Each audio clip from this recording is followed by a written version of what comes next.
The NFL may be touted for its parity, but that doesn't mean that we haven't seen quite a few dynasties emerge over the years. The Cowboys reclaimed their spot atop the NFL, winning 3 Super Bowls in 4 years.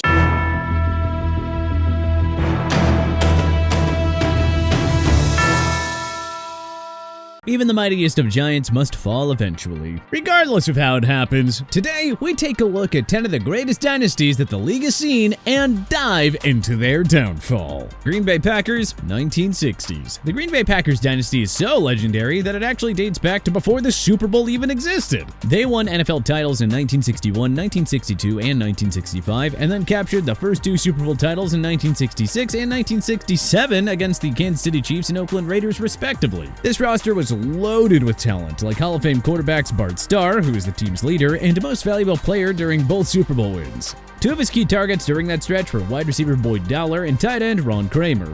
Meanwhile, on the ground, fullback Jim Taylor and halfback Paul Hornung provided a powerful rushing attack, which rounded out a very balanced offense. This team, like many other great ones, fell off after the departure of their Hall of Fame coach Vince Lombardi, who retired as head coach of the Packers in '67 and general manager the following year, which left a huge leadership gap and led to a dynasty just falling from greatness. Miami Dolphins, 1970s. The 1970s Miami Dolphins were a very special bunch, headlined by back-to-back Super Bowl wins in the 1972 and 1973 seasons, and what is still the only perfect season in NFL history. All of this was delivered under the tutelage of head coach Don Shula, who led a super balanced Dolphins team that was able to withstand a number of key injuries, even to quarterback Bob Greasy, who missed several games during that '72 campaign. Just imagine that. The team was so dominant that it went undefeated, featuring 2 different starting quarterbacks for various stretches of the season. That is absolutely insane. Miami was built around its rushing attack, which was led by Larry Csonka and Mercury Morris, who provided a punishing ground attack. These 2 stars were the first pair of teammates to surpass 1,000 rushing yards in 1972, a first in NFL history for 2 players from the same team. Unfortunately for the folks down in South Beach, their success would not last forever. Trouble loomed with the burgeoning World Football League, which displaced Morris, Csonka, and wide receiver Paul Warfield. Granted, these guys were aging at the time, but this was emblematic of the roster turnover that the front office wasn't able to keep pace with that spelled doom for the Dolphins dynasty. New York Giants, late 1980s to early 1990s. Back in the 1980s, the New York Giants, led by Bill Parcells, with an upstart Bill Belichick leading the defense, were one of the most feared teams in the entire game of football. They had solid quarterbacking play for most of that era with Phil Simms and a strong offense, yes, but that team was built around the legendary LT, Lawrence Taylor, and of course, Belichick's defense. That core led them to 2 Super Bowls in 1987 and 1991, and honestly, they probably should have won more. But that team, its star player LT included, perhaps more than anyone else, had a bit of a partying problem, which really limited their potential. The nail in the coffin for this dynasty was the bust of their first-round selection in the '92 supplemental draft. Quarterback Dave Brown. The Giants put way too many eggs in Brown's basket, and they were never able to properly stabilize at that position once Simms started to decline. New England Patriots, 2000 to 2008.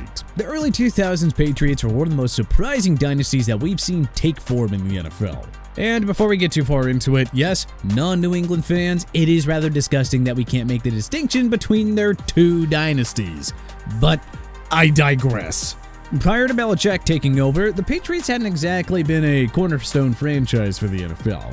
They were up and down throughout the years and struggled to compete with any sort of consistency. That all started to change in '84 when former owner James Orthwein sold the team to Robert Kraft, who a few years later brought in Bill Belichick, and his staff selected QB Tom Brady in the 6th round out of Michigan. Soon after, destiny strikes. The Pats end up losing Drew Bledsoe, their starting quarterback, and a former #1 overall pick in the draft. And then next thing you know, boom, Super Bowl champions. Not just once, but 3 times in 4 years between 2001 and 2004. Simply ridiculous. Not to mention their nearly perfect year that saw the first and only 16-0 regular season in NFL history. So, what went wrong? And before we get too far into it, yes, Patriots fans, we know it's hard to say what went wrong for a team that most would argue morphed into a new dynasty just a few years later. But again, I digress. This version of the Patriots had one of the strangest ends that we've ever seen. They battled public controversy and cheating scandals, they were upended by Eli Manning and the underdog Giants, had a player charged with a capital offense, and like many others, then found themselves with injuries to key players, which ultimately resulted in a 10-year hiatus from Super Bowl glory, and that iteration of the Pats dynasty dying out. There was, however, a second act. Though the Patriots ended up losing the Super Bowl in 2012, again to Eli Manning and an underdog Giants team, this is really where the roster started to turn over and the new era of the Patriots dynasty began, albeit still with Tom Brady and Bill Belichick at the center of it. In addition to Brady and Belichick, this group featured young, exciting stars like Julian Edelman and Rob Gronkowski, both of which were homegrown prospects and really breathed new life into what was an aging Patriots offense. Coincidentally, this iteration of the New England Patriots was ended by the same force that launched them. That's right, Kraft, Brady, and Belichick, as it seemed that these three were stuck in a never-ending power struggle that resulted in the unthinkable happening: Brady leaving town for the Tampa Bay Buccaneers of all places. The dominoes that have fallen since have been incredible. New England has been one of the worst teams in the league, and Belichick, widely considered to be the greatest coach in NFL history, has since been pushed out of Foxborough and is now unemployed. Randy Moss, I was upset that Bill Belichick said he wouldn't give you a ring. You know what else doesn't have a ring? Bill Belichick's phone. Just a wild turn of events, all things considered. Oakland Raiders, mid-1970 to early 80s. Back during the mid-1970s and early 80s, under the leadership of head coach John Madden and later Tom Flores, the Raiders were one of the most dominant teams in the NFL and launched a silver and black dynasty that will forever be remembered for their physical play and commitment to excellence. The Raiders had talent all over the field and boasted several Hall of Fame players, including quarterback Ken Stabler, wide receiver Fred Biletnikoff, and cornerback Willie Brown. Tack on defensive forces like Howie Long and Ted Hendricks, and this was one of the most fearsome squads. The Raiders won 3 Super Bowls during this era. One in Super Bowl 11, the 1976 season under John Madden, and then 2 more under Tom Flores in Super Bowl 15 against the Philadelphia Eagles and Super Bowl 18 against the Washington Redskins. While the aging stars played a significant role in their decline, what really did the Raiders in was the departure of Tom Flores in '87, and Al Davis's own to put it lightly, relationship with the NFL, which constantly put the organization under the magnifying glass from opposing teams and the media alike. Denver Broncos, late 1990s. Though it took them some time to finally get over the hump, the late 1990s Denver Broncos were quite a force to be reckoned with. The organization's success was marked by back-to-back Super Bowl victories in the 1997 and 1998 seasons behind the leadership and skill of Hall of Fame quarterback John Elway and head coach Mike Shanahan. This is one of the more compelling dynasty narratives that we've seen, as Elway and the Broncos had been viewed as a bit of, well, choke artists for years. But 2 consecutive playoff runs with clutch moment after clutch moment, not to mention the contributions of 1998 League MVP and Super Bowl MVP running back Terrell Davis, were able to change all that. Unfortunately, once Elway famously rode off into the sunset following his second Super Bowl win, the Broncos were never really able to find a suitable replacement, and the dynasty quickly died out after that. Dallas Cowboys, 1990s. The 1990s Dallas Cowboys are undeniably one of the most famous and, frankly, notorious dynasties that the game has ever seen. The team featured big personalities, headlined by its outspoken owner Jerry Jones and star wide receiver Michael Irvin, and the 2 coaches that led the team during that era, Jimmy Johnson and Barry Switzer. Although the dynasty, which netted Jones and the Cowboys 3 Super Bowls, did technically span across 2 coaches' tenures, the irony is that it was really the departure of Johnson, the group's first coach, after a fallout with Jerry Jones regarding control of the football team, that resulted in the team's decline. This was the first of many internal conflicts that disrupted cohesion and spelled the downfall for one of the greatest teams that the NFL had ever seen. Pittsburgh Steelers, 1970s. This iteration of the legendary Pittsburgh Steelers franchise was known for 2 things: winning football games and its ferocious steel curtain defense.